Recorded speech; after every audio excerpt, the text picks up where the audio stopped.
stand in a minute for prayers by the Reverend Harold Thomas before we start the meeting. Thank you.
Thank you. Please be seated.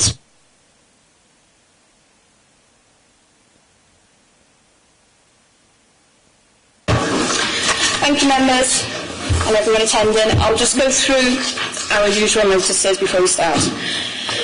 I would like to remind you all that this council meeting is being broadcast live over the internet, so we are all on camera. Please be aware you may be visible on screen when people around you are speaking, and please remember to speak clearly into your microphones. This meeting is available to view online now and in the future, whenever and wherever people wish to view it.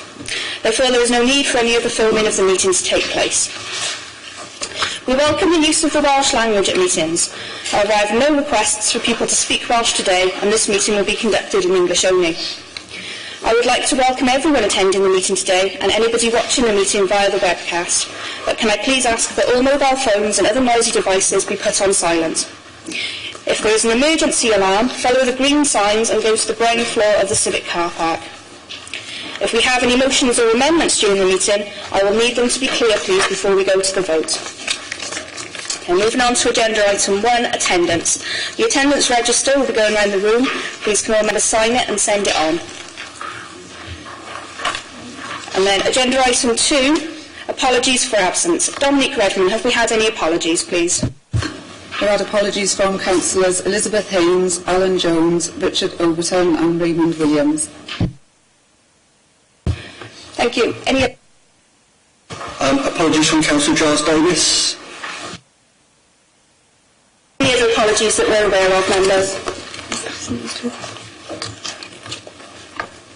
No, thank you. If we go on to agenda item 3, declarations of interest. Justine Cass, do you have any advice for members, please? Thank you, Chair.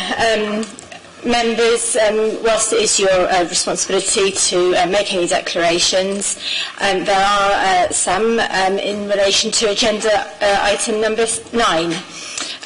Councillor Mills, Councillor Davis and Councillor Parish are members of Pontypool Community Council. This is a personal interest only. Councillor Kemp, Councillor Jones are members of Cwmbran Community Council.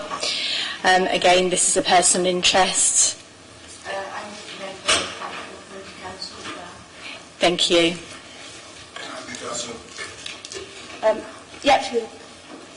I'm a member of Pontypool Community Council. I'm a member of Hentless Community Council. Member of Glenavon Council also. Cwmbran Community Council. Anyone else? I was also going to mention the LDP mentions Brecon Beacons Authority, of which I'm on the planning committee. Okay. Flat.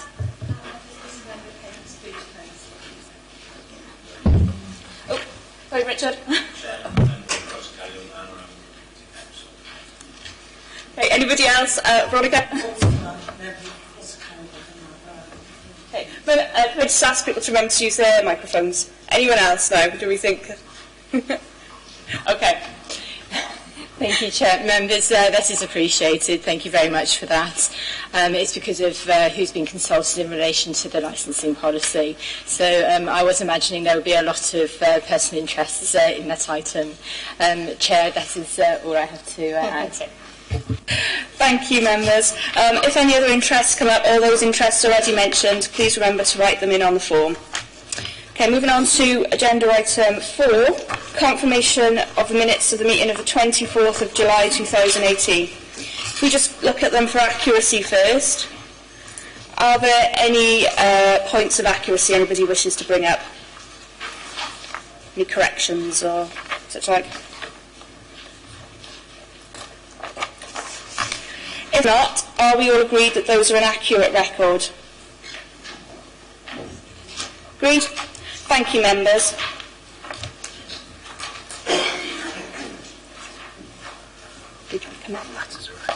Are there any matters arising? Yes, I have an item under matters arising. I refer to my answer to Councillor Jones' question of the 24th of July last. It was never my intention to do anything other than answer Councillor Jones' question as accurately as I could with the facts to hand. In the event, my answer was over long, I think we all agree on that, and more robust than perhaps was necessary. And as a consequence, that offended Councillor Jones, and for that I apologise unreservedly. Okay, thank you, members. We won't take any comments at this time. Oh, sorry, but Councillor Jones can come back. Thank you, Councillor Yarrow. Much appreciated. Thank you very much. We will take comments on this later on in the agenda as it's tabled, okay? Agenda item 5, on page 41 of your agenda, we have updates on actions. Are there any comments or questions on those updates, members? No, in that case, is everyone happy to note? Have a show of hands if you're happy, thank you. Those are noted, members. Okay. Agenda item 6, receipt of petitions. We've had no petitions, so we'll move straight on to item 7, which is public question time. There is one public question today which has been shown on the sheet circulated. Unfortunately, Mr. Lewis is unable to attend this morning, so I will ask the question on his behalf. So this is for the leader. Has there been any progress by the council officers with Pontypool RFC and the community of Pontypool on the wider strategy for Pontypool Park? Okay, thank you, Presiding Member, and I'd like to thank Mr. Lewis for this question. I know it comes from him as one of the many people who care and value about the park, so his question and his interest in this matter is very much appreciated. Talks are ongoing and being conducted in a positive spirit as we look to find a way forward. I remain optimistic that if we work together, a solution can be found that gives the club the security it understandably needs and is positive for the park and the town too. I'd like to thank the club and especially our officers for their efforts on this at a time when both sets of people are very busy. I can reassure Mr. Lewis that as soon as those talks are resolved and any application is made, there will be consultation with the community, both regarding the ground and the wider strategy for the park. Thank you, Leader. Moving on to agenda item 8, announcements. Leader, do you have any announcements? Thank you, Presiding Member. I'd like to start by thanking councillors and others for their support with my Land's End to John O'Groats fundraising efforts. I'm pleased to announce that there's been over £3,500 raised for the Prince's Trust, and my knee is slowly recovering from the efforts. I went along to the Prince's Trust awards to see some of the recipients of those awards. They're people who have been helped by the Prince's Trust and have really helped turn their lives around, and some of the stories were genuinely inspirational. So I'd like to thank you for the part that you played in helping fund that work. They do fantastic work with young people who've struggled, maybe not had the best time in school, maybe having trouble getting a job. They work sort of with employers to put people through programs to boost their skills and their self-confidence. One recipient of the awards, for example, is now working with Marks and Spencers, who are who are sort of a partner company, and it is doing brilliantly. And that's people from right around Wales and the UK whose lives are really being turned around by the work that charity does. So I'd like to thank you for all your generosity in helping my efforts there. It's much appreciated. I'd like to pass on our respects as a council and our best wishes to all those giving up their time to sell poppies between now and Armistice Sunday. Those are efforts that I know councillors right across the council value and they help out with. So I'd like to thank them and wish them that the good weather that we've had the last few days continues and that we don't go back to the rain of the weekend before. Next, I was sad to learn of the passing of Paula legend Terry Tiger Simons last week. I'd like to pay our respects to Jane and Terry's family.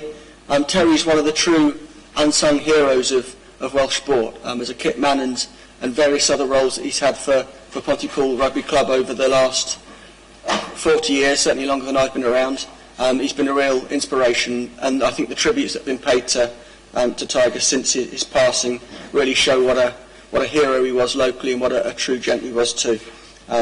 I believe his funeral is a week on Friday, and if anyone wants any details about that, they're welcome to ask me. I'd like to plug Pontypool Community Council's Christmas Cavalcade, which is taking place on Saturday the 24th of November. There's activities in the market and throughout the town on that day. It sounds like a great day out for families especially. So I'm sure the many community councillors here would give you more information, or you can ask me. And I believe there's been pamphlets left in your pigeonholes as well. So I wish them all the best with that event. And just to finish, and probably not on the cheeriest note, given that I'm going to talk about the budget, discussions are ongoing with the Welsh Government. The UK Government budget's next week, and we're awaiting more positive news for the funding of public services, with bated breath. But I just wanted to emphasise that my door's open to any councillors who've got any questions about the budgeting process, and I really will endeavour to get councillors as a whole information in as timely as possible a manner, so that we can have discussions on how we're going to face the difficult decisions that are going to come about if austerity continues. Thank you. Chief Executive, do you have any announcements, please? No, thank you, Madam Mayor.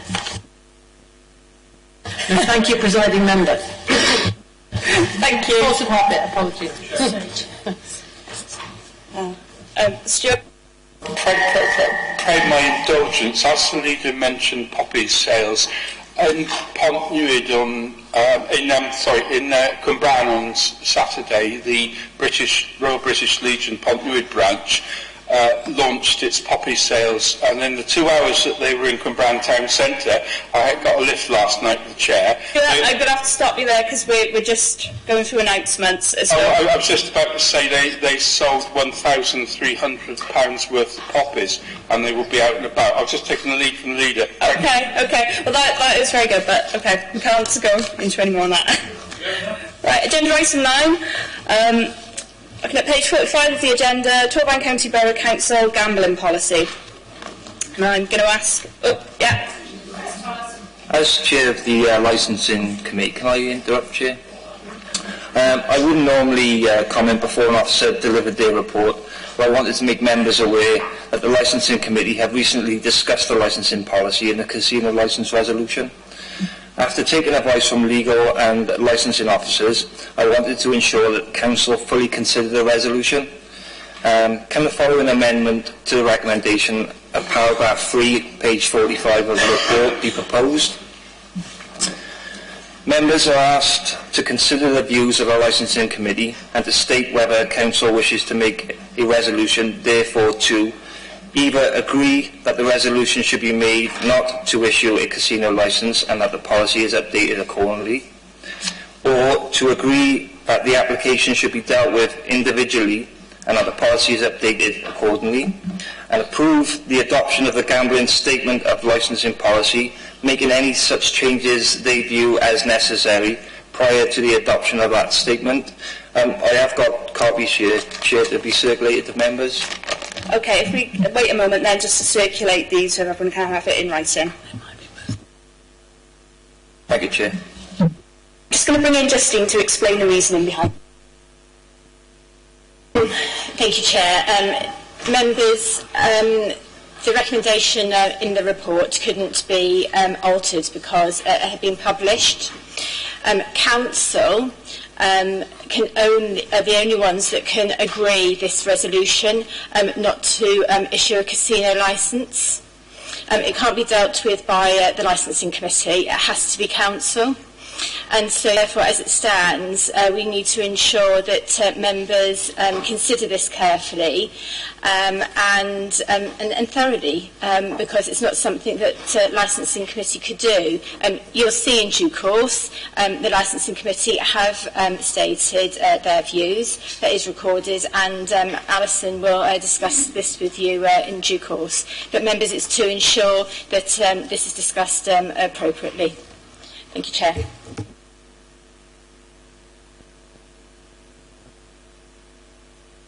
Norma? Yes, thank you, Presiding Officer. I'd like to second this amendment, as Councillor Thomas has said. This was the recommendation that the Licensing Committee is recommending to Council. Thank you.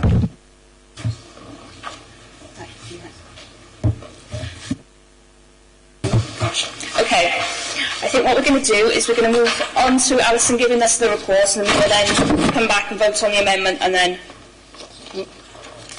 Right, so that's the recommendation there. And then we will come back to it, but just so we've got it in front of us and bearing it in mind as Alison reads her report. Thank you. Thank you. Good morning. The 3-yearly review of the authority's gambling policy is a statutory requirement, and it helps assist the authority in the delivery and enforcement of the Gambling Act 2005. It creates a level playing field for businesses and helps them understand what we require of them, and it helps us protect vulnerable people and local communities. This report explains the drafting and consultation process that we've used to update the previous gambling policy and the ones that we've actually had in place since 2005. That process has been overseen by members of the Licensing Committee, and the final draft is before you today for final approval. I think a few points to note from this report are perhaps the changing nature of the gambling environment. When the Gambling Act was introduced in 2005, smartphones hadn't really come onto the market in the way that they do now, and a lot of the internet access was very, very slow for those of you who remember dial-up. What we're now finding is that 33% of gambling is done online, and most of you will have a gambling machine in your pockets. That doesn't mean, however, that gambling is unimportant for us as a council, or that the premises that we control are unimportant. And what we're now seeing is that gambling harm and addiction is actually seen as a major public health issue that I think the Gambling Commission and others are really identifying as something that's got to be addressed in the future. So this report explains how the process has been carried out, and it actually shows, as one of the appendices, is all of the changes that have been made to the original document. Also falling to you today, as has been mentioned, is the decision whether or not this council should make a resolution not to issue casino licences. Now, there are positives and negatives in respect of this decision. In terms of the public health implications, of course, gambling can do harm, but for the right application in the right place, casinos could actually bring economic benefits and be a very welcome entertainment venue for those that enjoy gambling. I've gone through in the report some of the steps that we would take as an authority if we were to receive a gambling application. In fact, we have gone back and actually looked at the legislation again, and it's somewhat more complex in that this authority is currently not permitted to issue a gambling licence, and what we would then have to do if we wanted a gambling premises in Torvine is to go back to the Gambling Commission to gain permission to accept that application. What that does mean is that if we decide not to adopt a resolution so that we're allowed to receive applications, there would be a very detailed consideration process and an extensive opportunity to make sure that the business case was the right case for Torvine. Thank you.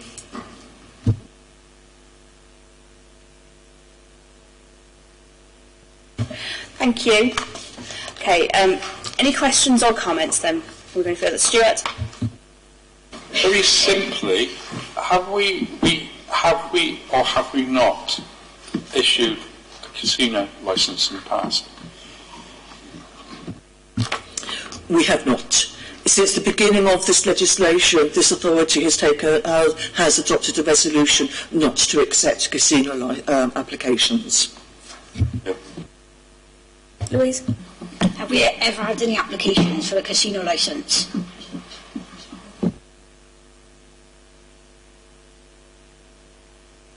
We haven't, but I think that we haven't had any applications or approaches to the licensing team in respect of casino licences. But I think that our position close to the M4, close to really good road networks, could mean, for example, that if we get a major application for a retail and leisure park, that a casino might be seen as part of that.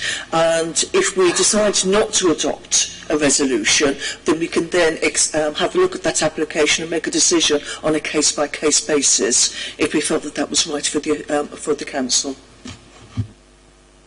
Okay, any questions or comments, members? Stuart? You raised the question of online gambling. What implications does that have for us as authority?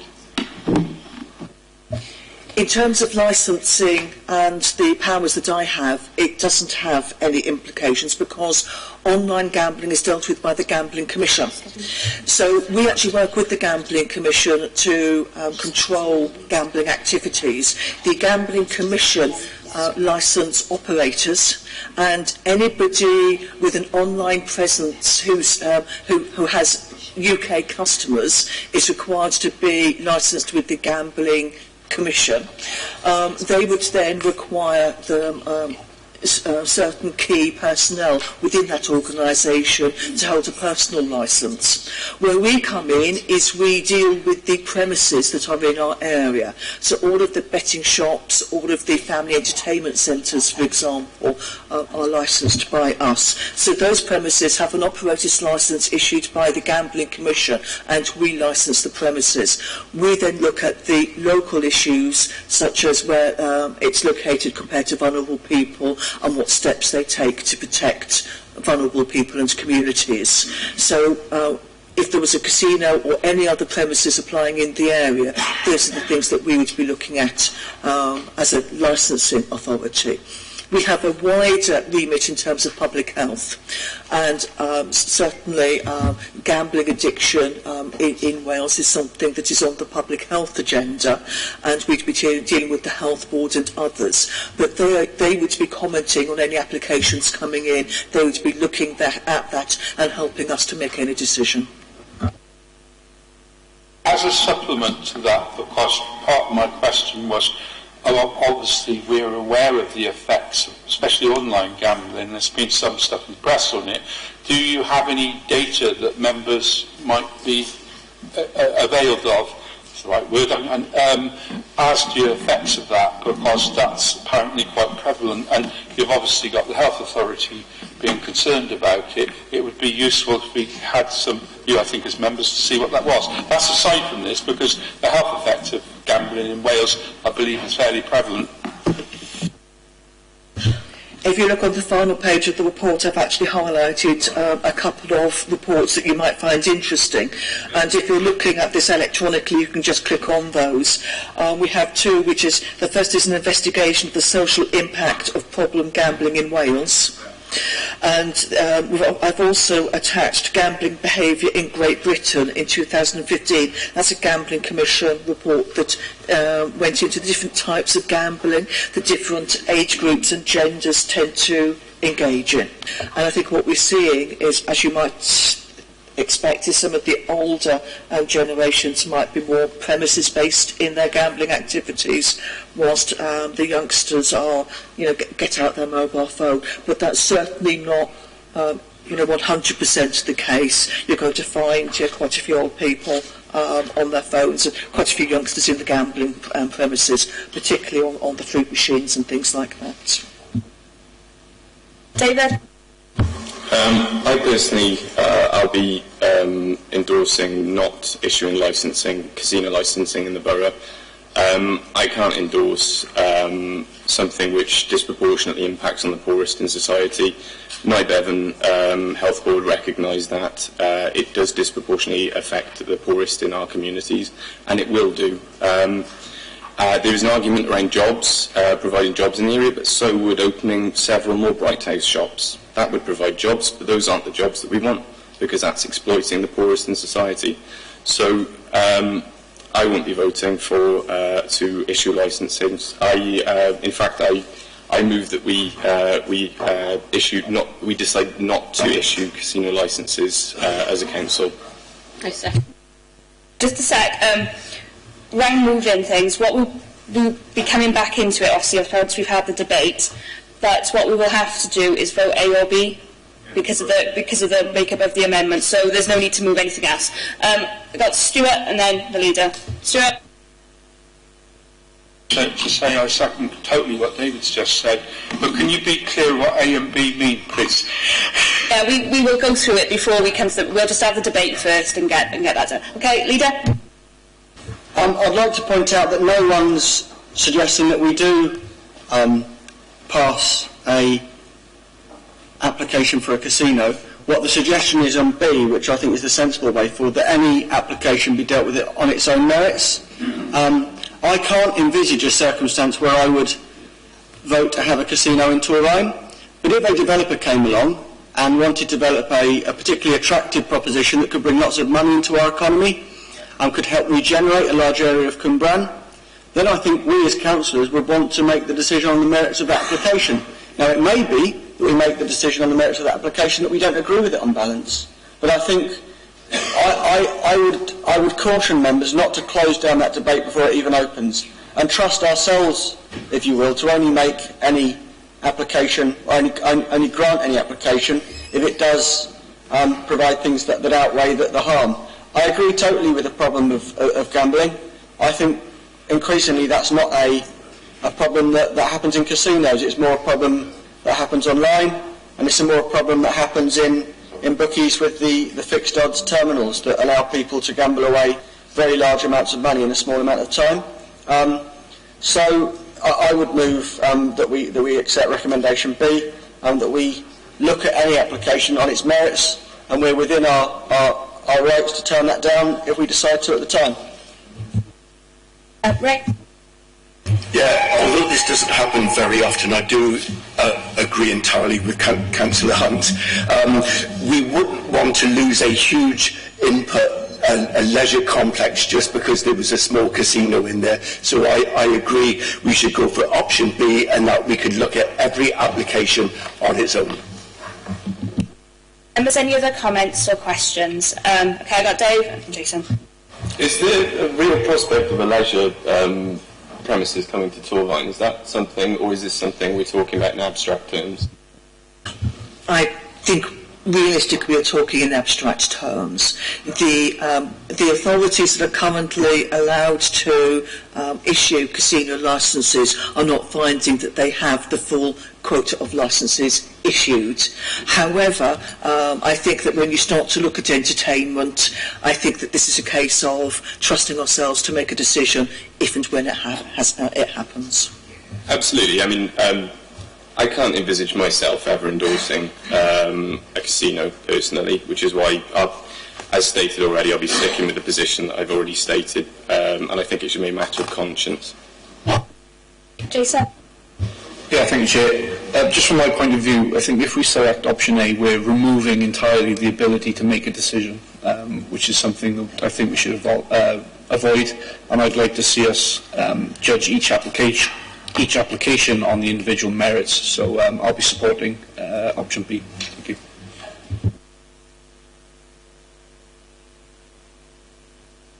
Janet? Thanks, Presiding Officer. This question caused great debate during Licensing Committee, and we all took on board numerous of our consciences.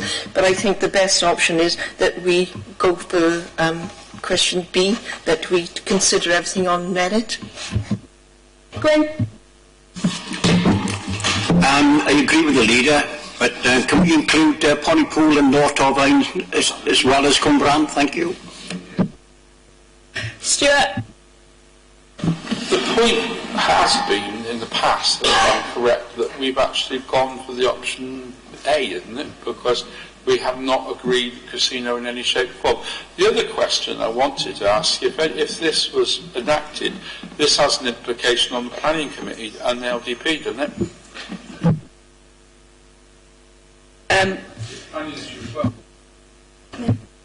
Thank you, Chair. The planning regime is completely different to the licensing regime. The two are very, very separate and are dealt with accordingly. Rose? Thank you very much, Chair. I've got two views on this. There's obviously the views of the leader of the employment. There's also the views of how many cases of domestic violence are due to gambling, how many homelessness are due to gambling, and there is a social side to that. But I do believe taking away any decision is the wrong thing for this council. We decided in the time that I was a council before not to issue, but we didn't have the likes of, we just had the mobile phones out, we didn't have the likes of all the online gambling that actually takes place at the moment. You can turn your television on and gamble. You know, you can use your mobile phone and gamble. You can go down the road into the bingo hall and gamble. But so I do believe that option B is the best option for this council, because you are not taking away any rights. As long as licensing committee, when they deliberate over a licence, actually acknowledges the social side of that fact and see and listen to the views of an Iron Bevan Health Board, the Health Authority, etc., etc., CAB, I'm in favour of option B. Thank you. I think if one was to support B, then maybe what's needed is an amendment or a rider to that about the health outcomes as a matter of policy with this council. Can that be done? I'm asking whether something could be included in there. We've got it implicitly, but not explicitly. I think this is where Dave and I are coming from. Stuart, if you want to do that, we'd have to adjourn and it'd have to be in writing. I will bring Justine in to comment. If it's a possibility, not because it worries me. If I can directly answer the question,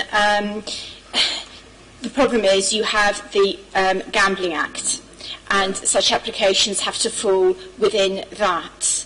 And so therefore those health considerations will come in the form of who we consult with about the any casino application, but that's as far as it can go, because the licensing committee would be looking at the legislation and then looking at the application and deciding whether they can make the application or not on those grounds. So it's there in the background, but not directly. It can't be.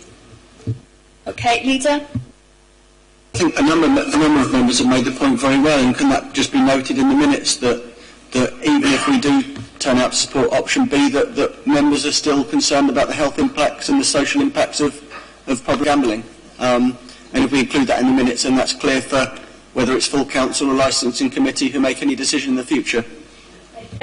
Can I just make one final point? There's been a few people reference that we already have gambling on our phones, gambling on laptops, gambling at home, freely available. I don't see any evidence which would suggest that this provides anything other than an additional route towards gambling. So it's not as if this is alleviating the problem. It's producing an additional physical route towards gambling. So I see no evidence that would suggest this would help anyone with a gambling addiction. So that's my final contribution on this. I won't extend this any further. Okay, I'm going to bring in the Chief Executive now to go through the amendment and make sure we're all clear. Okay, thank you. Thank you, Madam Presiding Member. I think most people are clear, but just so that members are entirely clear what we're voting for. Councillor Thomas has moved an amendment. That's been seconded by Councillor Parish. So you are voting on the amendment. The amendment has two alternatives. A is that we have a policy that we do not issue casino licences. So there would be no further decision. That would be the decision of council. Were there to be an application, it wouldn't be taken forward. B is that you consider any application that should come in on its merits. That doesn't mean that council would approve the licence, but it does mean that you would consider it in council. So those are the two choices, and the presiding member will take a vote on A and then B, and then whichever has the majority, that will be the amendment. Is that clear for all members? Yeah. Thank you, Chair. Are we going to be deciding on 3.1.2 in regarding the amendment at the same time and not just 3.1? Oh, that's a very good point, actually, Councillor Kemp. What I would suggest we do then, Madam Mayor, is members decide whether it's A or B, and then we put the entire amendment to the council for a vote. I think that would satisfy the procedure. Is that okay, Councillor Kemp? Yeah, thank you. Okay, are we happy then to start voting on option A? Can I have a show of hands, everybody in favour of option A? Okay. Option B? Okay, option B is carried. So now we're going to vote on the substantive amendment even. So this is the whole thing now for the policy. So are we in favour of the policy? A show of hands, please. Thank you. Anybody against? Any abstentions? Okay, thank you, members. That policy has passed. Well done. We go on to agenda item 10 then, page 153 of your agendas. This is the Torvine Local Development Plan Annual Monitoring Report. Can I ask Robert Murray, Principal Planner, to present the report for us, please?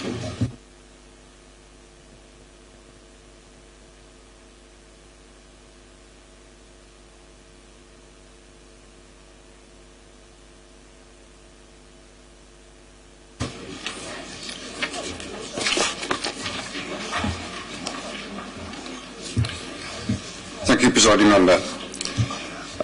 Following the adoption of the Council's Local Development Plan in 2013, there is a statutory requirement to produce a report each year to monitor whether the LDP strategy and strategic priorities are being implemented, and if not, then to identify steps to rectify this, including a full or partial review of the LDP. This report before you today details the 2018 Annual Monitoring Report, which is the fourth AMR produced on the Council's LDP.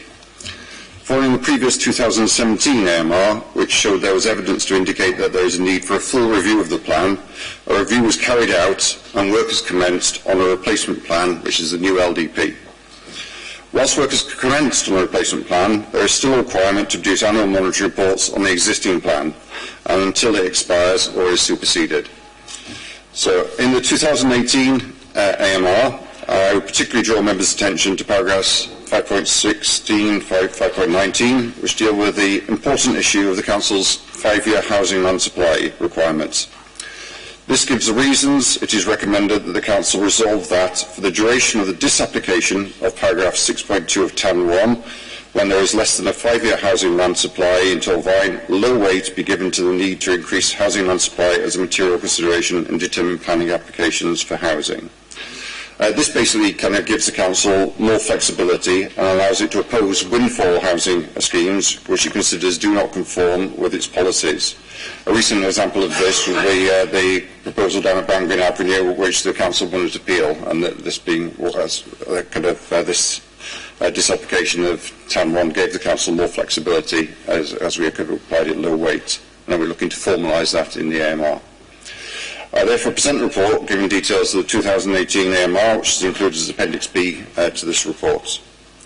I would like to make one minor change to the recommendations that are included in the report, and this is to amend Recommendation 2 to include reference to the Chief Officer, Neighbourhood Planning and Protection, or the Chief Planning Officer, in relation to delegation of minor amendments to of the AMR prior to submission to Welsh Government. So the recommendation will therefore read, agree to delegate any final minor amendments of the Annual Monitoring Report 2018 to the Chief Officer, Neighbourhood Planning and Protection, and include all the Chief Planning Officer prior to submission to Welsh Government. Thank you very much. Members, any questions or comments on this one? Yeah. can I turn to page 157? There's a paragraph N, subparagraph N. The conservation area appraisal programme is significantly behind schedule. Do you have some advice on that, please? Yes, the conservation areas within the borough are required to be reviewed or appraised from time to time, I think is the thing in legislation. Now, we have done appraisals on most of the conservation area, but we are behind schedule. This is a particularly resource issue. The conservation officer has recently, or the previous conservation has previously left the authority, and we've now working jointly with Monmouthshire, utilising resource from them, which we're helping with the management of. So they are kind of helping us out on that. So hopefully, as I say, we'll be able to, as I put more resources into that. It is not a top priority, but it is something which has kind of gone behind schedule. So we're looking to hopefully get those appraisals up to date in the coming years. Thank you. Hugh? Yes, thank you, Madam Presiding Officer. It's just a quick thing, actually. On page 157, section M, it references the community infrastructure levy, and it says that this report is going to be reviewed and will be brought before Council before the end of the year. Just a quick observation. Shouldn't the recommendations in the report make reference to the fact that we might want to make a provision for adoption of the CIL at a later date? I think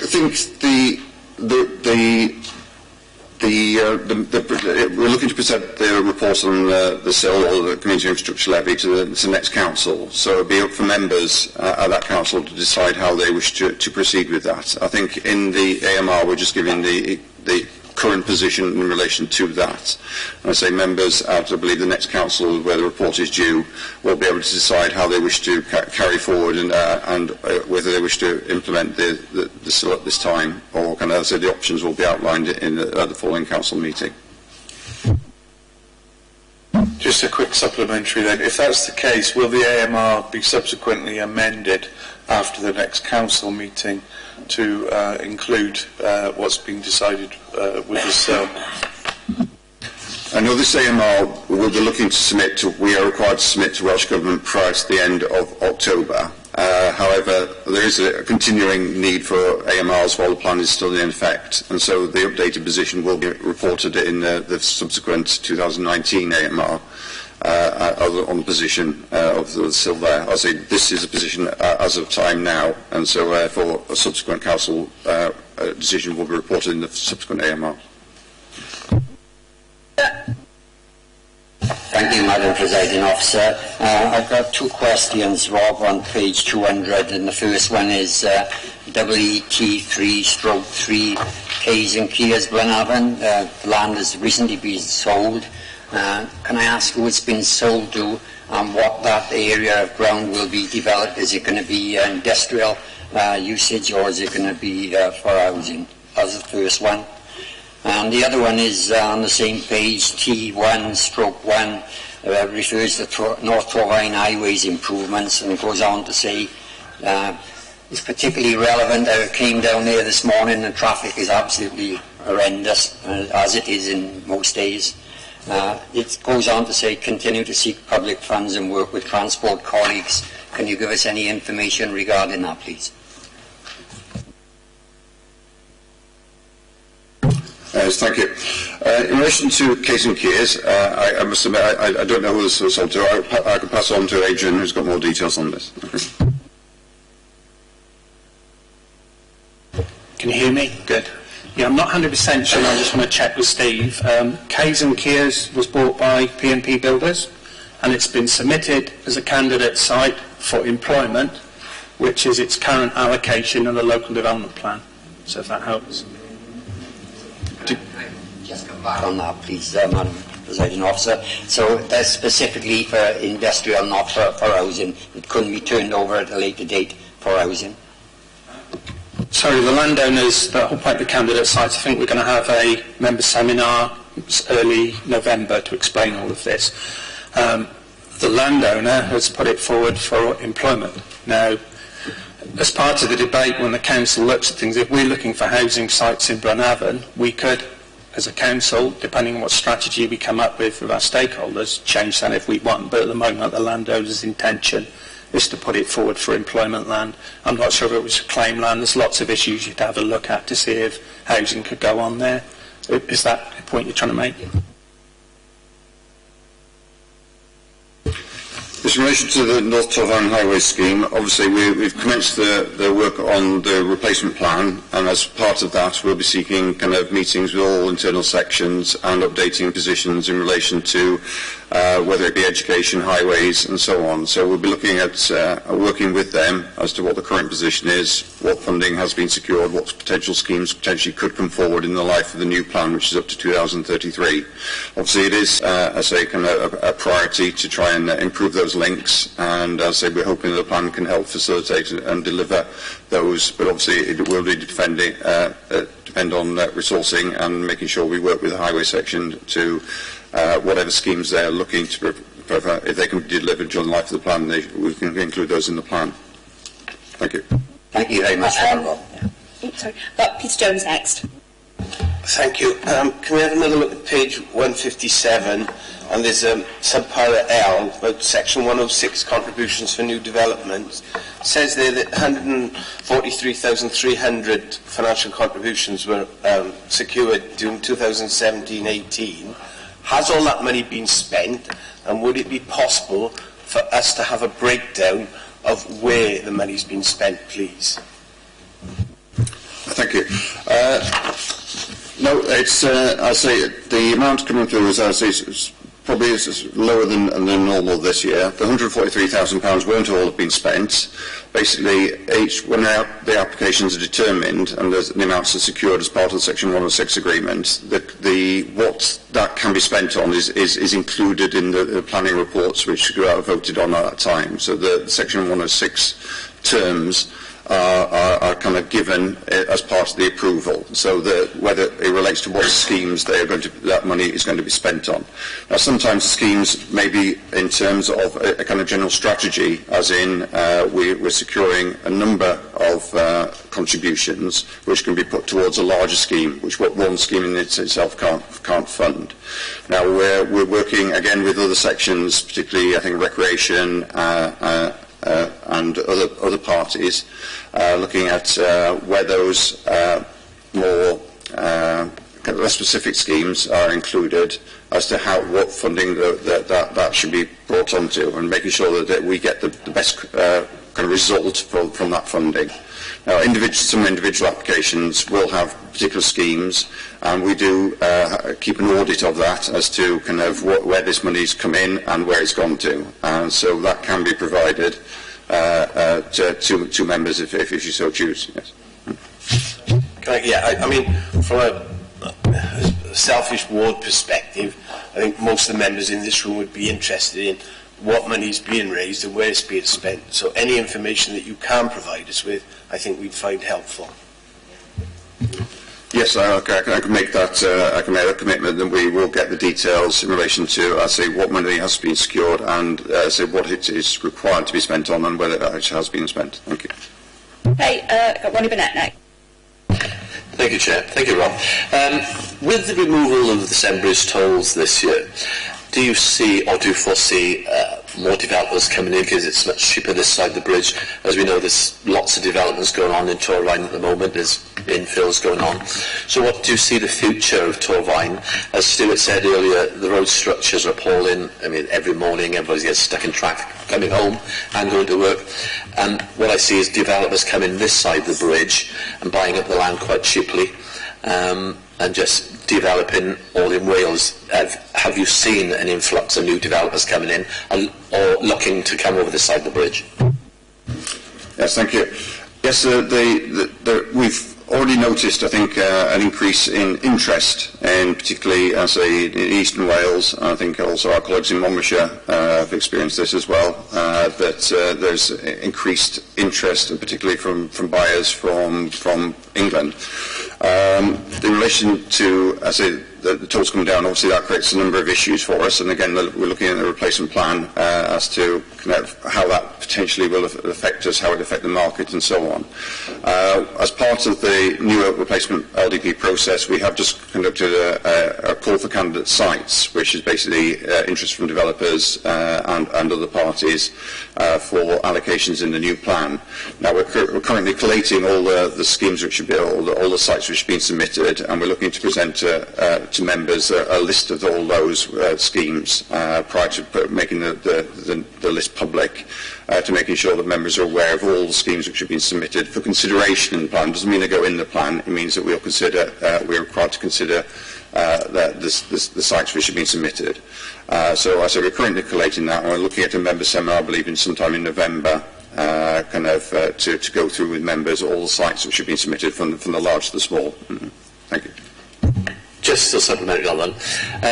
So if Torvine has any land to sell, is there a cap on what we can charge developers? Because we know it's multi-million pounds to be made on development, but is there a cap on what we can charge for anything we are selling? In relation to our position, obviously the council's landholding interest is separate from the planning process, so we're not involved in that particular aspect of it. They're treated as any other landowner, so kind of the sale of price. What we're interested in is making sure that any sites which are put forward are deliverable, and that includes a reasonable, a not excessive return to payment to the landowner, to make sure that we can deliver as much as we can through the planning process in terms of the contributions for affordable housing, recreation and things like that. We have to make sure that landowners are kind of not taking an excessive amount of that. So kind of whether it be the council, whether it be a private landowner or whatever. So we do a lot of viability work in relation to the plan and also individual planning applications to make sure that we secure the best, and obviously the land price is factored into that process. Thank you. Janet Jones. Thanks, Chair. H3/5, Land of Giles Road. In 2014, there were pre-application discussions, bearing in mind that that land is now still being marketed. Has there been any interest that you can tell us about? I'll pass this one over to Steve Thomas from our section, who will probably have some more details in relation to this site. Okay. Yeah, thank you, Councillor. The site was submitted as a candidate site as part of the LDP process for housing by the owner.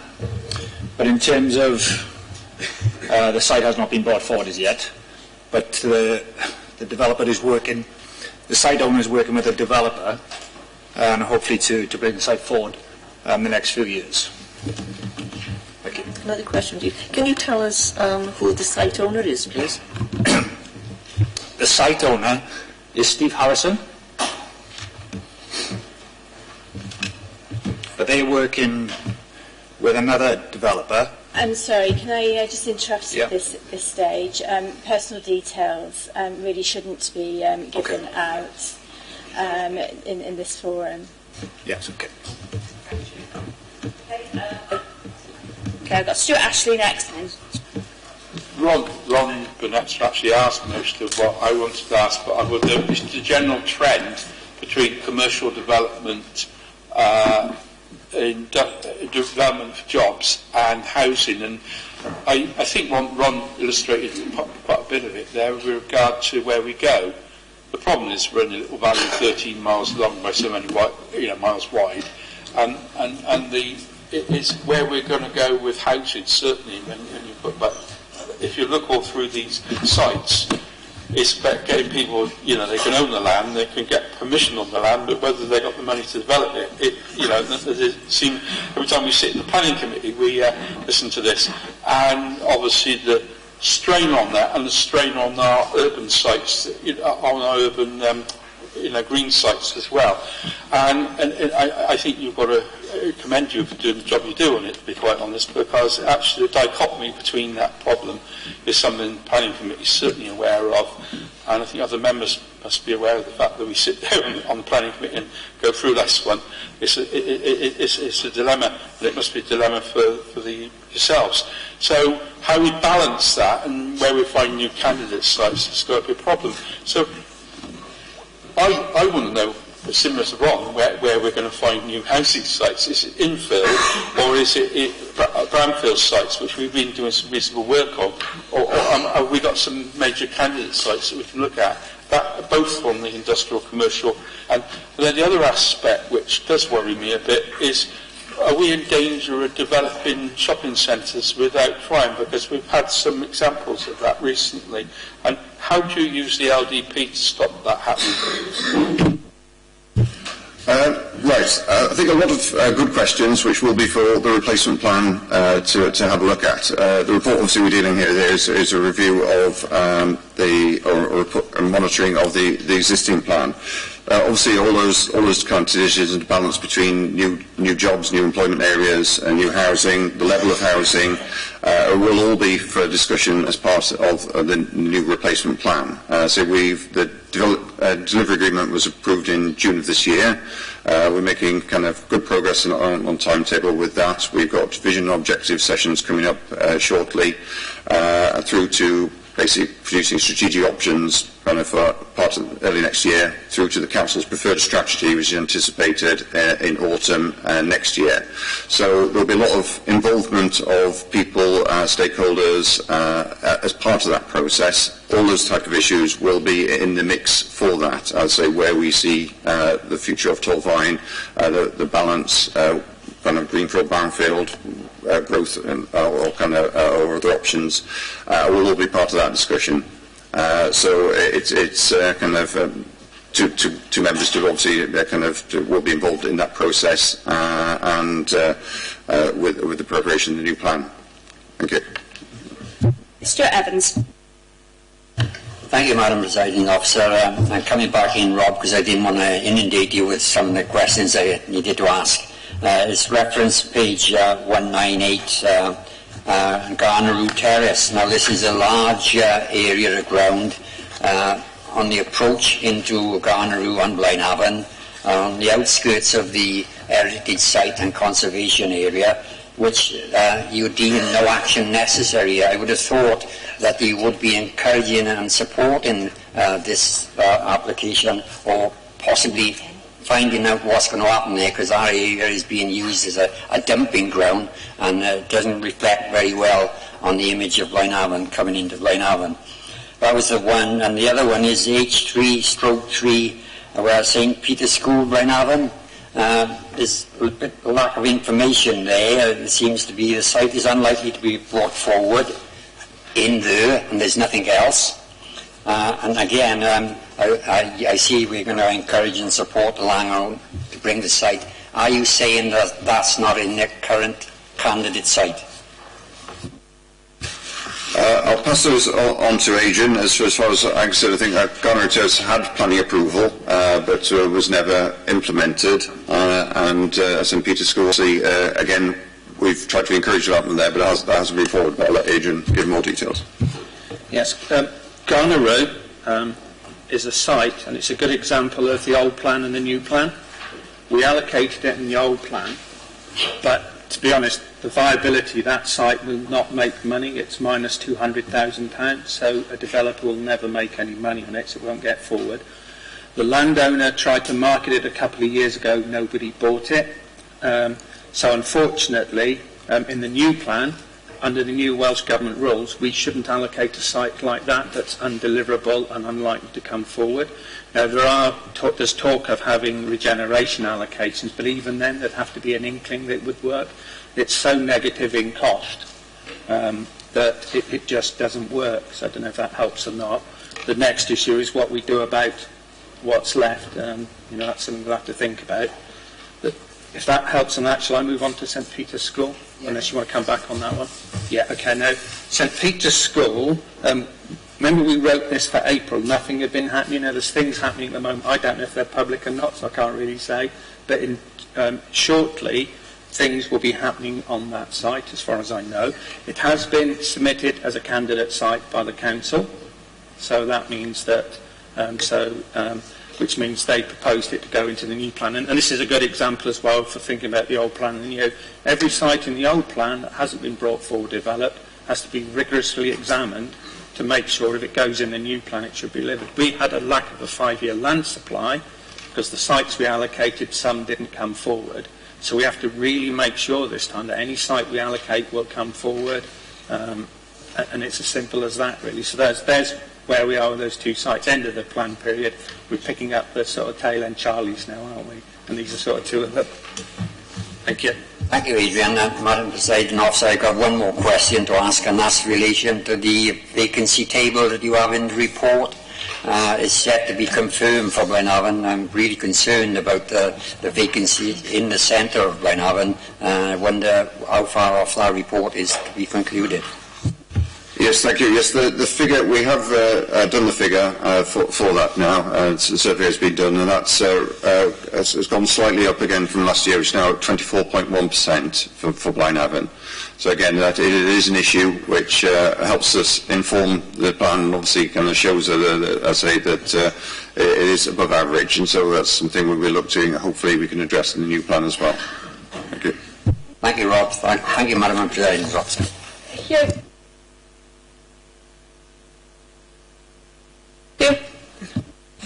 Yes, thank you, Madam Presiding Officer. A quick question, please, if I may. The report references SAA7, the Llanfactor Grange, Grange University Hospital, and an associated T1/4 on page 200, the Link Road. The Link Road says that the housing element is behind schedule with SAA7. When you look at SAA7, it says basically that the Health Board is not now progressing the housing site and the new associated Link Road as concentrating on building the hospital, and not progressing the employment site, which is disappointing, as we were briefed previously that it was hoped to establish a centre of excellence around the hospital itself. But the report mentions that a study has been commenced in relation to the future development of the remaining employment and residual allocations. I wonder, please, if you could provide some further commentary on that study that's being undertaken in terms of progress and what we hope to get as potential outcomes for that going forwards. Thank you. Yes, I'll leave the Chief Officer to answer this one. Thanks, Rob. Thank you, Councillor Bevan. I think that's a really valid question and a very timely one. You'll have heard before at previous councils we've raised the aspirations that the council has in particular, and which we've driven forward with partners, that as soon as we are having a state-of-the-art critical care hospital built within our county boundaries, that we actually build on that as a catalyst for future economic growth. As part of that, we have secured funding from Welsh Government, and we've also used some of our own reserve funding to put forward a package to seek advice on what that could be. At the moment, the life sciences sector employs just a couple of thousand people within Wales, but on a UK level, it employs hundreds of thousands and contributes 6 billion to the UK economy. It is one of the growing sectors, and in terms of UK productivity, is one of the most productive industries, which, in terms of GVA and growth and pay and skills. So what we are hoping to do is, given the land each side of the hospital is in public ownership, either within an Iron Bevan or in Welsh Government's ownership, that we look at that land in a more holistic fashion and try to attract the life sciences sector, who could then do trials with the hospital to deliver better patient outcomes, but on the back of that have increased R&D, better jobs, better employment within our borders. That's the aspiration. We've set up a steering group. It is chaired by Judith Paget, the chair of Aneurin Bevan, and with all the key parts from Welsh Government on it, health, land and economic development. Our own Chief Executive goes, and we're also aligned with South Wales University and Cardiff University in their health and innovation arms as well to come to the table. That's met once. We've agreed as a partnership with the funding we secured to go out to tender to bring expert advice in. It's not something, even within the partners working together, we can do. And we agreed yesterday as partners that we would appoint a body. Because I'm in the public domain and I'm not sure if the unsuccessful parties have been yet informed, I can't tell you in this meeting who it is, but what I can do by the end of the day is be able to email you who the appointed consultant will be. And we have a further steering group meeting next Thursday to take it forward in terms of what that means for the partners. This is, it's not going to happen next week or next year in terms of potentially a planning application without the very early discussions in terms of what does the sector need, but it does completely align with our LDP timescales. We are thinking the current allocations within the existing plan might need to be changed in relation to the housing employment ratio, and that'll be something that'll be looking forward, but we'll keep Council fully informed as we go through the process. Thank you very much for your comprehensive answer. Thanks. That's exciting news, Rachel. I just wondered what, if this comes to fruition, and hopefully it will, what skills you're expecting of our students within our schools to actually take forward to be able to accommodate such a fantastic facility. We have put skills at the heart of this as well, because what we don't want is not just a load of people moving in. We want this to be a catalyst for local growth. STEM, so science, technology, maths will be absolutely critical, and obviously that is a priority for Welsh Government through the curriculum.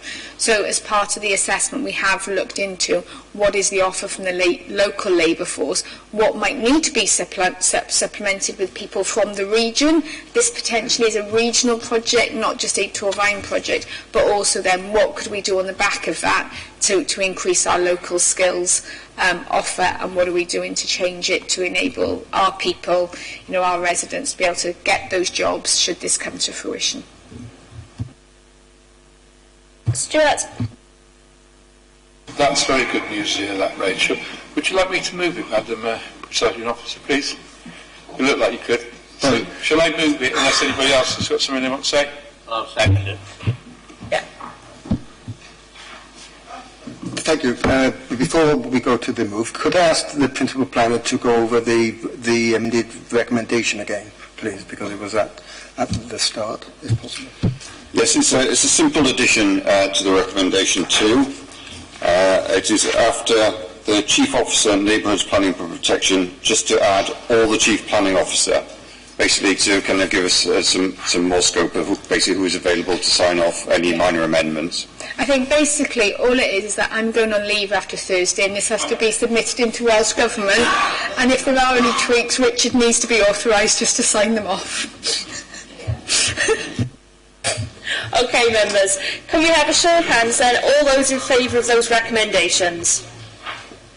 Thank you. Anybody against? Any abstentions? Thank you, members. The recommendations are agreed.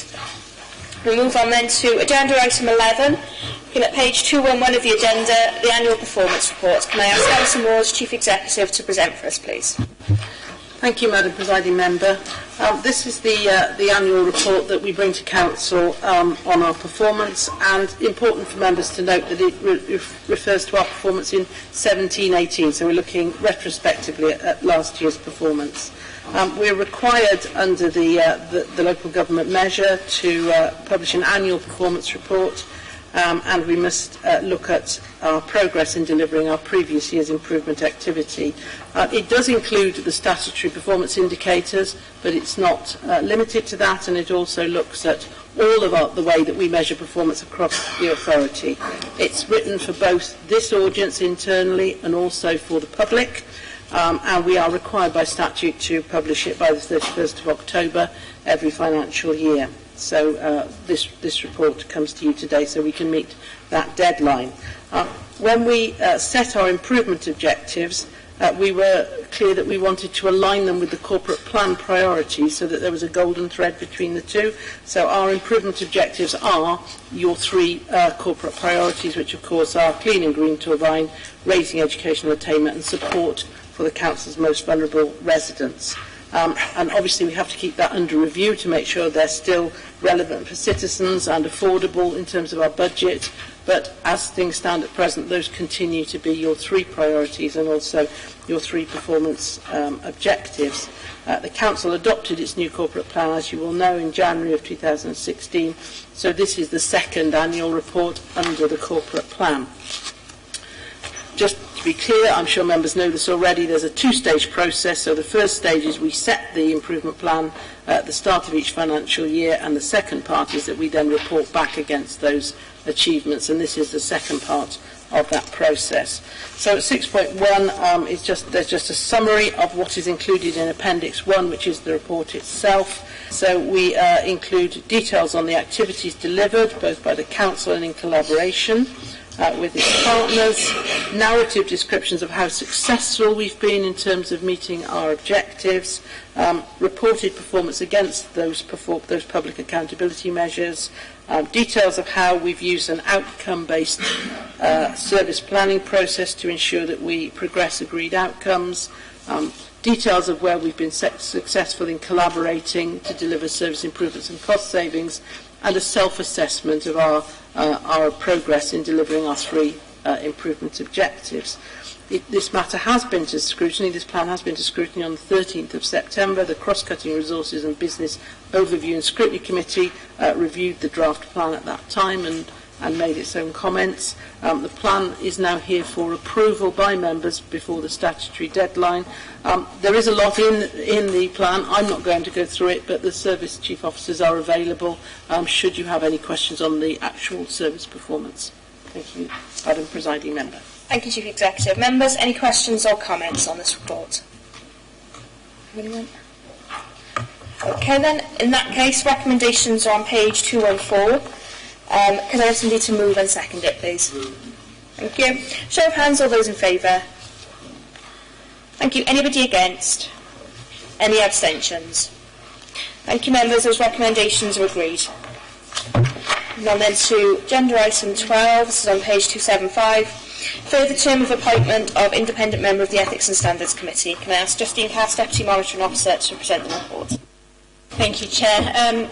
Members, as you're aware, there are independent members on the Ethics and Standards Committee, and as part of that, members' terms will expire.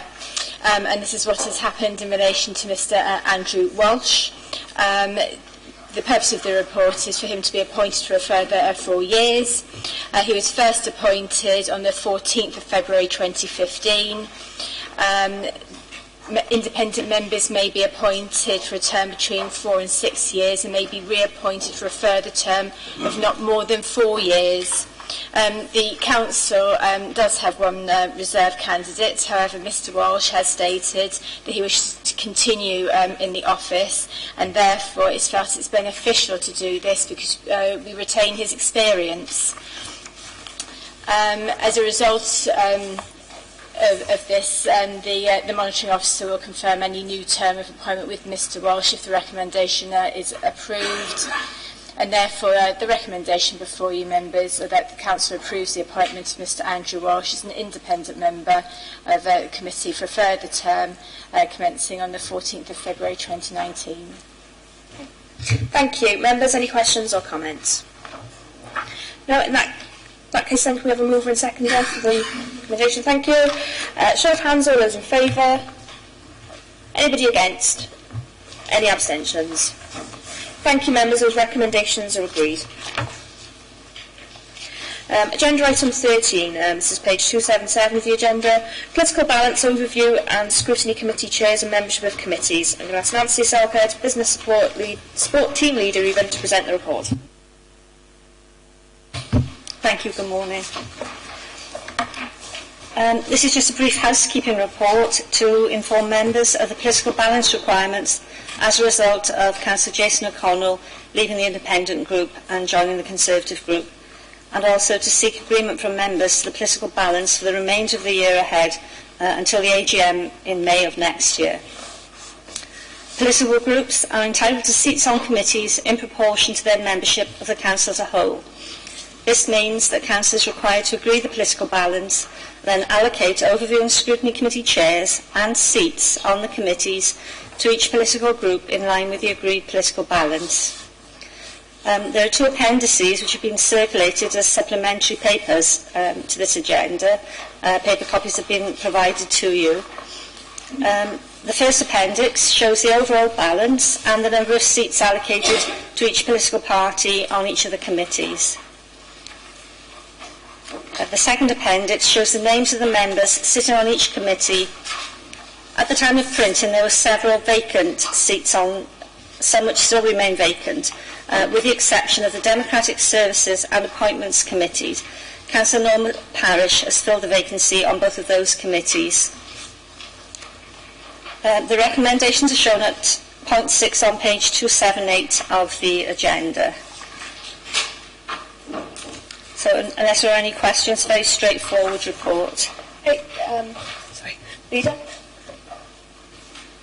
Thank you. Nancy's already mentioned Councillor Norma Parish, who's agreed to step in for our vacancy on appointments and democratic services. So thank you to Norma.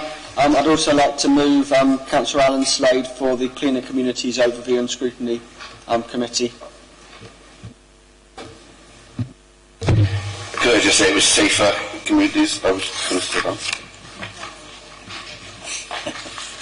Okay then, members, with that in mind, any other questions or comments? Okay, recommendations are on page 278. Can I have a show of, can I have a mover and seconder first? Thank you. Anybody second? Thank you. Can I have a show of hands and all those in favour? Thank you. Anyone against? Any abstentions? Thank you, members. Those recommendations are agreed.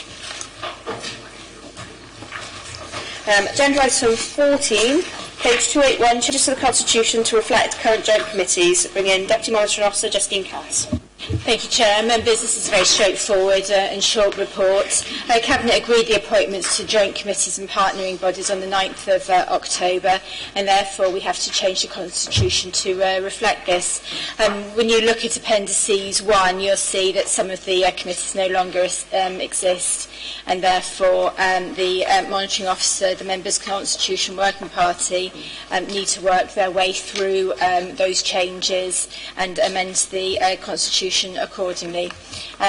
Therefore, members, the recommendation is that Council agrees that the Monitoring Officer, in consultation with the Members' Constitution Working Party, be granted delegated authority to make the amendments to the Constitution to reflect the joint committees and partnership bodies currently in operation. Thank you. Any questions or comments? Okay, recommendations are on page 281. Can I have a mover and seconder, please? Thank you. Show of hands and all those in favour. Anybody against? Any abstentions? Thank you, members. Those recommendations are agreed. Agenda item 15. Tablet doesn't want to move on a minute.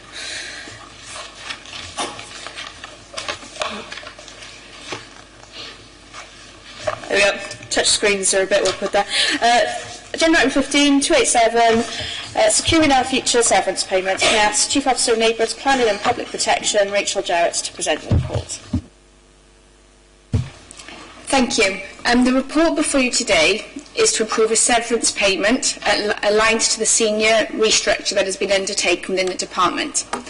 I brought a report to you in June on the basis that through a management of change process, we would reduce our head of service count from 5 to 4. And this report builds on that report to seek approval for further costs to be incurred. Just to remind members, regulations under the Localism Act require councils to approve chief officer severance payments which come to over £100,000. The definition of severance costs was outlined in full in the June report, and just as a reminder, it relates to the redundancy payment to the individual as well as the pension strain that the authority has to incur if the individual is of the ages between 55 and 60. Just to reiterate, the whole rationale for change is based on a sound business case for service improvement, reducing duplication, to allow for further efficiencies to be generated through realignment and restructuring, and for enhanced business engagement and to mirror the services and policy areas of the City deal. I will emphasise to members a full and proper consultation process on the strategic purpose of the restructure as well as the implications was undertaken. Across the department, there was full support for the approach, and therefore approval was granted by the Chief Executive as Head of Paid Service to begin the management of change process. The individuals who were directly affected by this were fully consulted and as required, and we went through a full restructure process.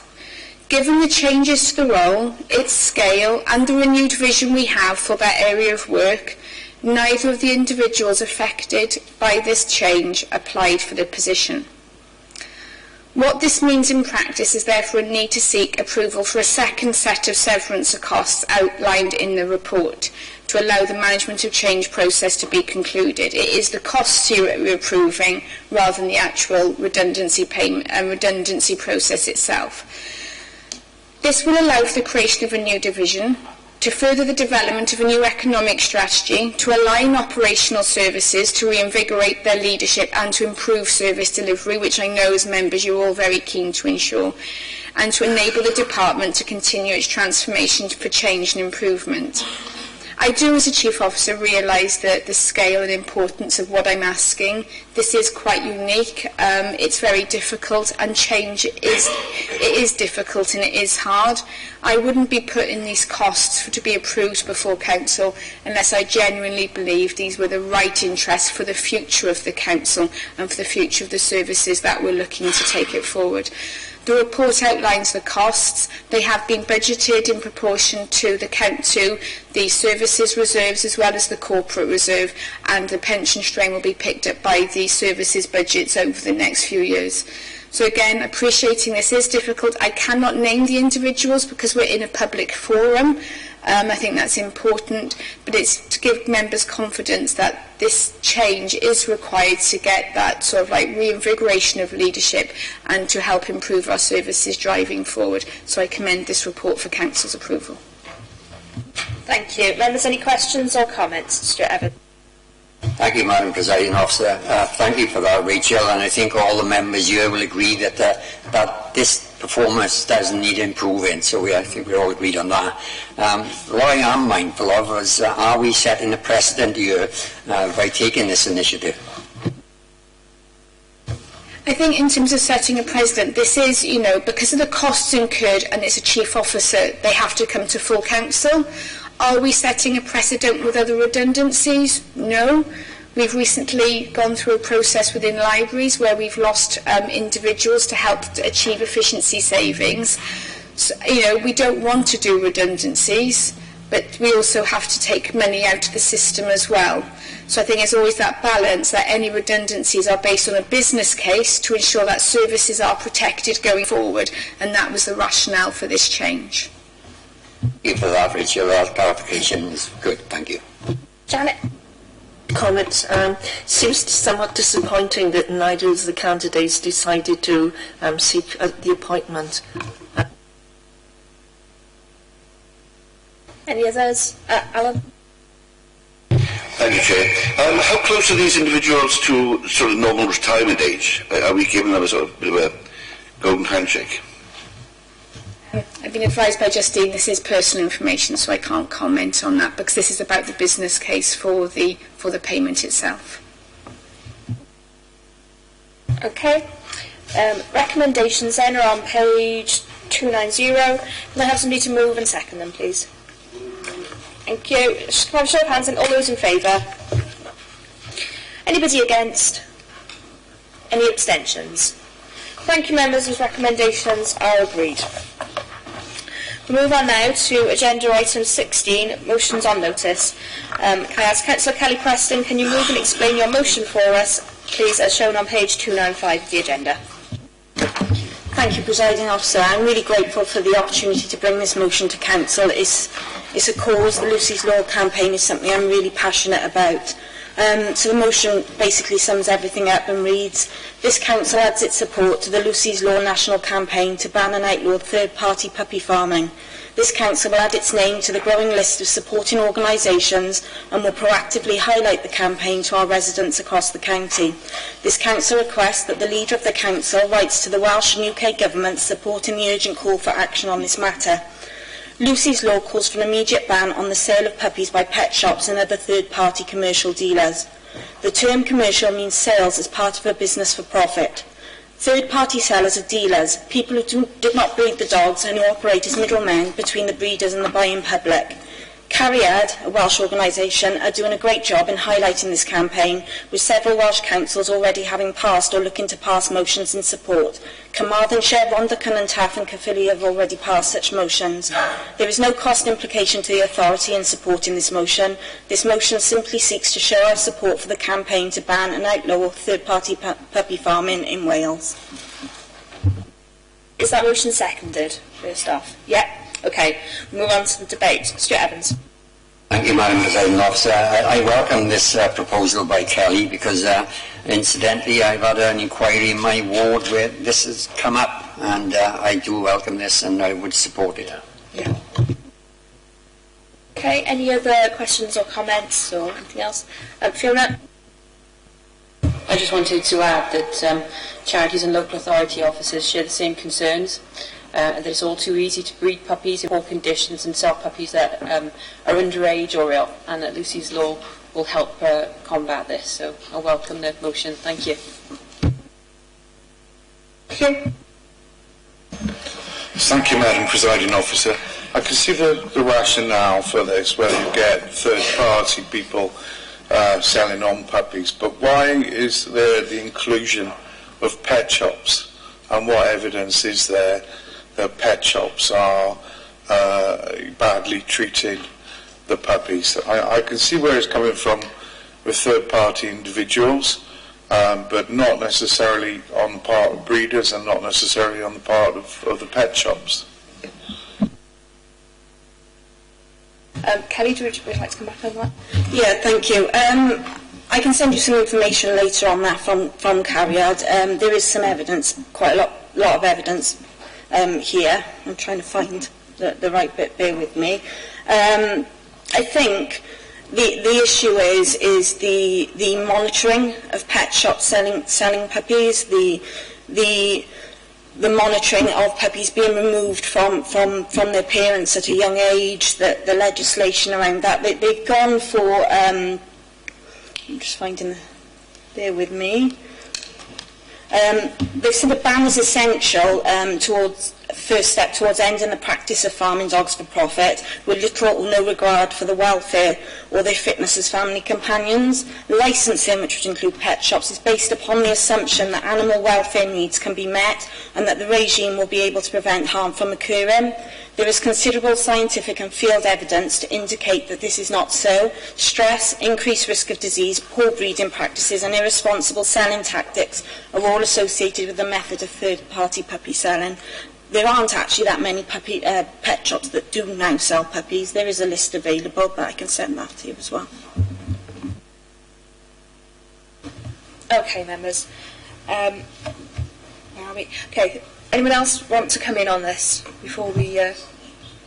Well, I welcome this move, frankly. I'm not a pet owner, and I don't profess to be passionately involved in the care and concern of animals generally, except that in a very general sense, like any other person in the street, I would hate to think that any animal is being abused or misused or mistreated. I don't see that there's an issue with encompassing pet shops in this move. Because clearly what the law is trying to provide is some kind of basic standard of behaviour and performance with the buying and selling of puppies and the nurturing and behaviour of the owner to the puppy while they're in that owner's ownership, whether it be a pet shop or outside a private individual. If this provides for a particular standard of care and concern, then it should be supported and applauded. I don't see any problem with it being out there for pet shops as well as the private owner. I'm not sure if Councillor Yore has actually read the motion, but under the paragraph that says what is Lucy's law, it states Lucy's law calls for an immediate ban on the sale of puppies by pet shops. So pet shops are specifically included in the ban per Lucy's law. Yeah, you're right, they are included. The reason they're included, there was a lot of work done around this, and I know that the UK government are going out to consultation on Lucy's Law. In November 2016, the Environment, Food and Rural Affairs Subcommittee published a report into the welfare of domestic pets, which included a recommendation to ban third-party sales of puppies, because the committee recognised that responsible breeders would never sell through a pet shop licence holder. The process of selling through a third-party seller has an unavoidable negative impact upon the welfare of puppies. There is a report which goes further into detail, which I can send you. Got Fiona next. I just wanted to add that there are no pet shops or licensed businesses selling puppies or kittens in Torvine. This is aimed at the dog breeders that are doing this under the radar as well. You know, it's really concerning actually as to how many, and it is considered under reported as to how many unlicensed dog breeders there are, because you have to have something like 3 bitches to be able to over more than that to actually be registered. So, I mean, I can't imagine any circumstance where we wouldn't want animals to stay with their parents until they're brought into a loving family where they become a valued member. So that's why I'm supporting this. Stuart next. I got chapter and verse of my daughter when I mentioned this, and she was extremely concerned about this. And it is most animals, but puppies are concerning because of what Fiona just said, and I totally agree with what you say on that. I'm not a pet owner in any shape or form. I'm highly allergic to most of them other than guinea pigs and hamsters. But the point is that Kelly has stated what it is on this. It's registered owners, not pet shops, not people down the road named Bob or something like that. You know what I mean? The point is, it's a registered look after animal, and if you looked after farm animals, which I have done in the past, the strict rules you get with those sort of animals should apply to domestic pets, and I totally support what Kelly's suggesting it.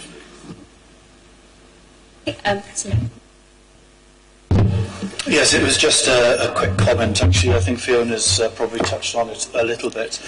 I'd be interested to maybe take this just a little bit further, because the implication by this is that there is a supply of puppies which are coming into the marketplace, and they must be coming from somewhere. Now, the implication of the way this is read is that people who did not breed the dogs, well, where are these pet shops getting these animals from? If there is a suggestion that there's an illegal puppy trade that is going on, then maybe I think we ought to be looking at the stopping of that supply, rather than to regulate a legitimate market coming from legitimate breeders who are breeding dogs in a very humane and a proper way. And there is a legitimate argument to say that if they're bred correctly and that pet shops then correctly sell them, then I don't think necessarily the stopping of the pet shops themselves might solve this problem. But I think that if we do want to support something, then we very much need to look at the breeding and the whole marketplace of what has become a very, very profitable, and the suggestion is that it's becoming a bit of a black market with regards to selling and the supply of some very vulnerable puppies in a very bad way. And I think we should maybe go a little bit further and maybe in a slightly different direction with this.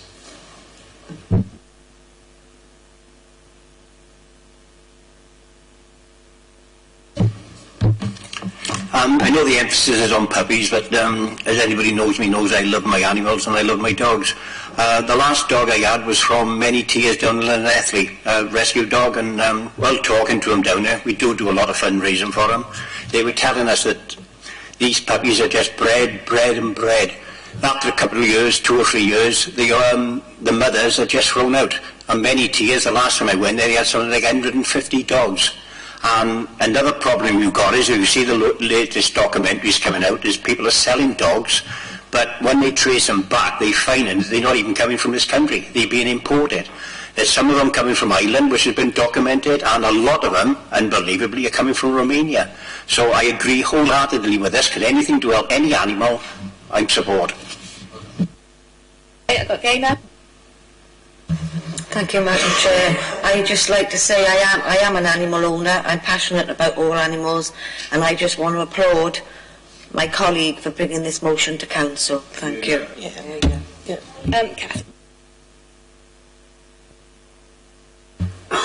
I think part of the problem with this is that it's not, reputable breeders would not use a third party to sell their puppies. They want to meet the person who is going to have the puppy living in their house.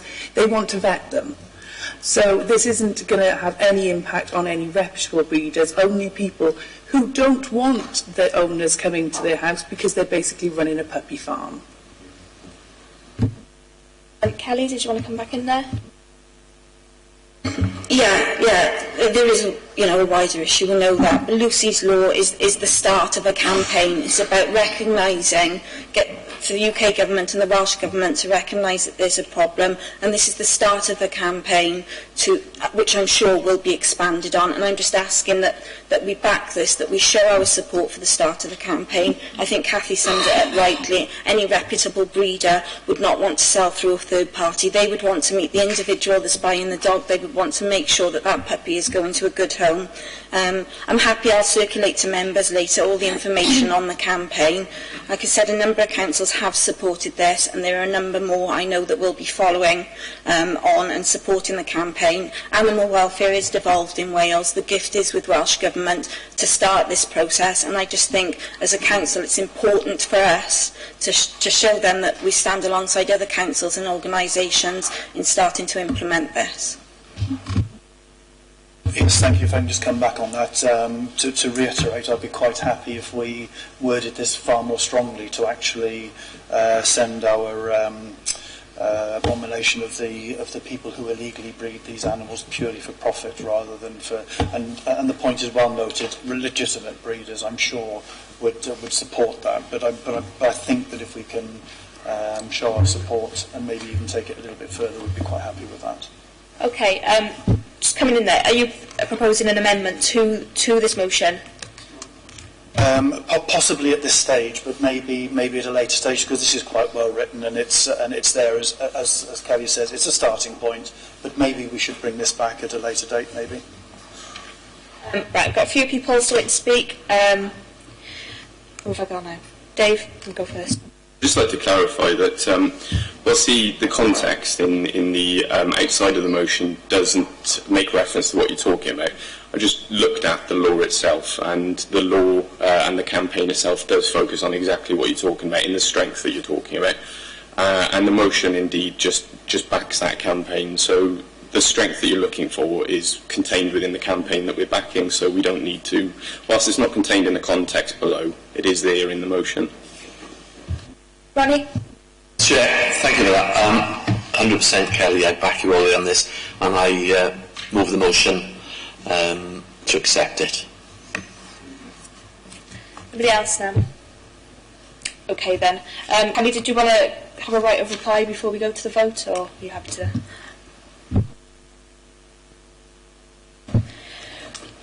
Right then. Okay, we're going to go to the vote then. All those in favour, please show. Anybody against? Any abstentions? Thank you. That motion is carried. Just wanted to say Yeah, I just want to say thank you for your support with the motion. I'll circulate some information on Lucy's Law later on to all members, and I'd be grateful if you can share that on any platforms you have. You know, I do take the comments that have been given today on board, and, you know, I will share with members future updates on Lucy's Law. Thank you. Moving on to agenda item 17 then, which is members' question time. They're shown on the sheet circulated. First question then, Councillor Robert Kemp. Thank you, Presiding Member. Torvine GCSE Level 2 inclusive results for 2017-18 show yet again that Torvine education is failing its pupils. For year 2016-17, with 51.2%, Torvine was placed 15th out of the 22 Wealth Unitary authorities in the comparable table. However, in 2017-18, standards yet again dropped by 1.4% to an extremely disappointing 49.8%. What excuses does Councillor Yule have for yet another poor educational performance? Hey, Councillor Before we start, could I ask Rob if you could either move to the left a little bit or to move to the right, because it's a bit disconcerting talking to someone when you can't see them. Right. It may come as a bit of a surprise to you, or a disappointment even, but I haven't got an excuse. What I have is an explanation, and if you care to listen to that, I'm more than happy to continue. I just want to point out there's a difference between an explanation and an excuse. As I stated in my letter to members, I think it was last month, I sent an email out to all members. This year is the second year of reform for English language, English literature, mathematics numeracy, Welsh first language and Welsh literature courses. Another 15 reformed subjects, 21 in all, including double award in science, had their results also this year. That said, I can assure you that we are no less disappointed in the education service than yourself with these results. However, I do think a small measure of perspective is perhaps appropriate here. 3 of the 6 secondary schools either improved or held their own compared to last year's performance, and there were genuine extenuating circumstances regarding Gwynthlu's performance this year.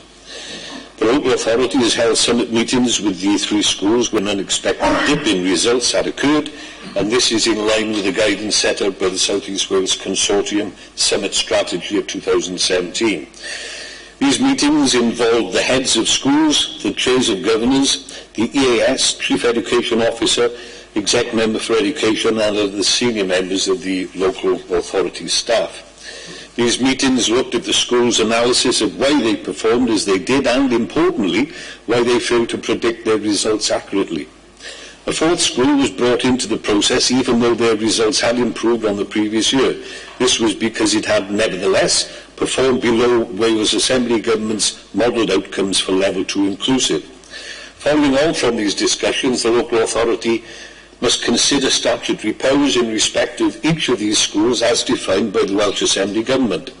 There is an expectation that local authorities who have concern over performance of leadership or indeed performance or leadership, or indeed both, should consider the use of intervention powers.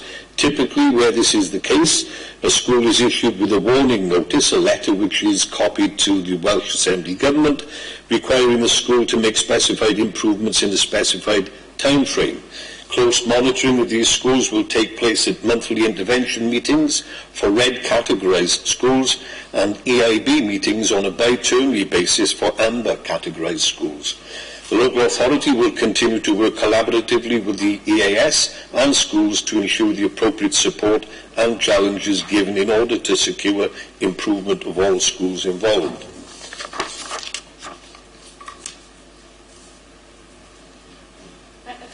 Ken, do you have a supplementary? I do. Once again, following the very disappointing examination results for this year, can all Torvine Key Stage 4 pupils who are sitting in exams next year and their respective parents or guardians expect your imminent resignation to your current position of Executive Member of Education and Lifelong Learning? If not, why not? Could because I think I picked it up, but I would like it to be clarified so everybody else can hear as well. Yep, no problem. Once again, following the very disappointing examination results for this year, can all Torvine Key Stage 4 pupils who are sitting exams next year and their respective parents and guardians expect your imminent resignation to your current position of Executive Member for Education and Lifelong Learning? If not, why not?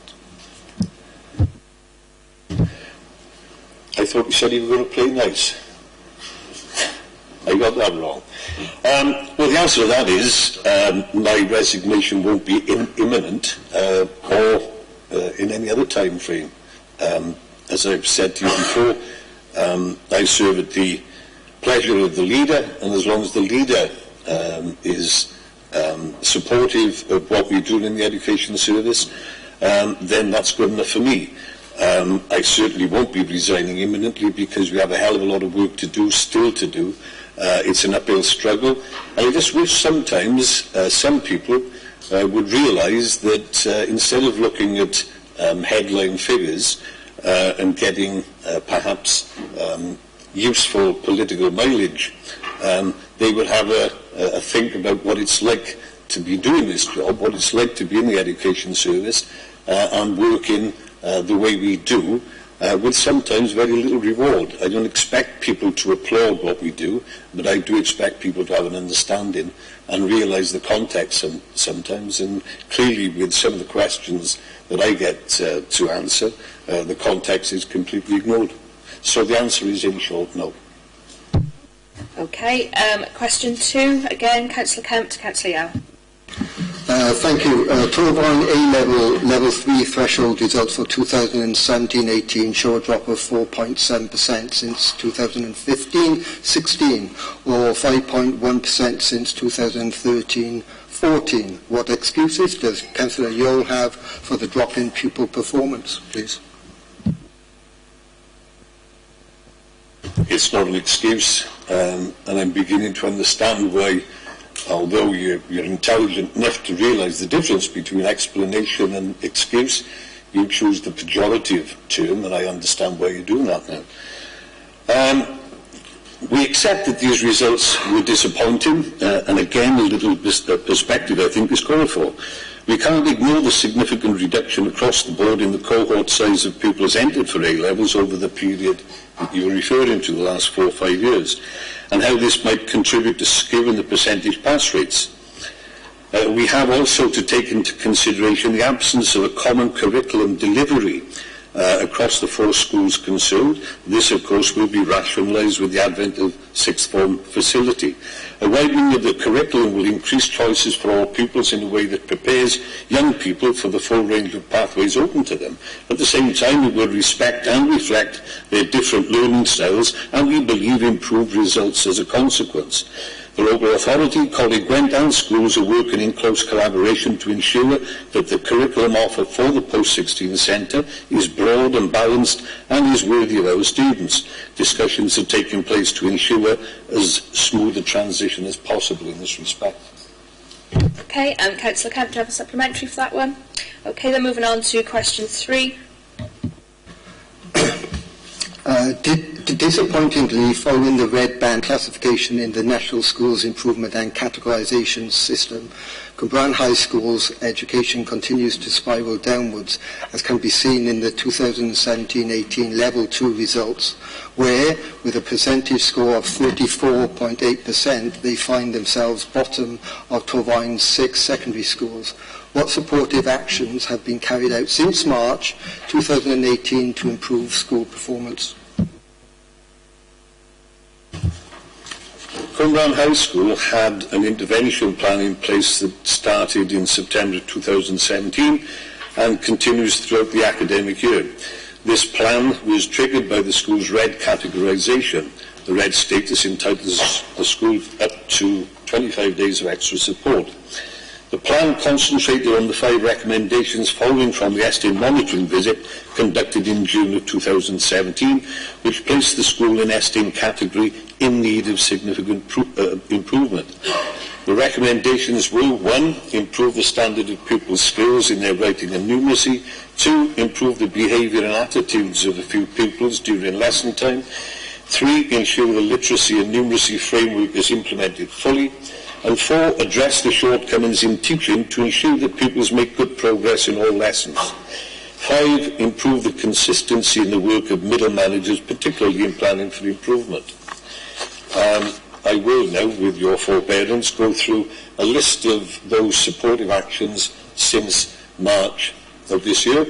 But we have to bear in mind, and it's useful for all members to realise, that this intervention and support predates March of 2018. It goes back to September 2017. Okay, that understood then.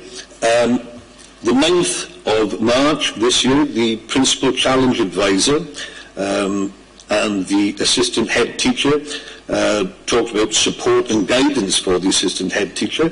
On the 15th of March 2018, the Principal Challenge Advisor was involved in progress towards target reviews. On the 1st of March, English Literacy, Year 11 Literacy Progress and Support for the Head of Department. On the 9th of March, English Literacy again, Year 11 Literacy Progress and Support for the HOD. On the 22nd of March 2018, Maths and Numeracy Support for Key Stage 3 Portfolio Evidence. 26th of March, Mathematics Numeracy Progress Towards Target Review Key Stage 4. On the 26th of March, English Literacy Progress Towards Target Review. On the 19th of April, the Principal Challenge Advisor, Middle Leadership Training, Self-Evaluation and Planning for Improvement. On the 23rd of April, again, the Principal Challenge Advisor. The Principal Challenge Advisor here is the facilitator for this support, okay? A Single Plan SDP Support, SE Toolkit.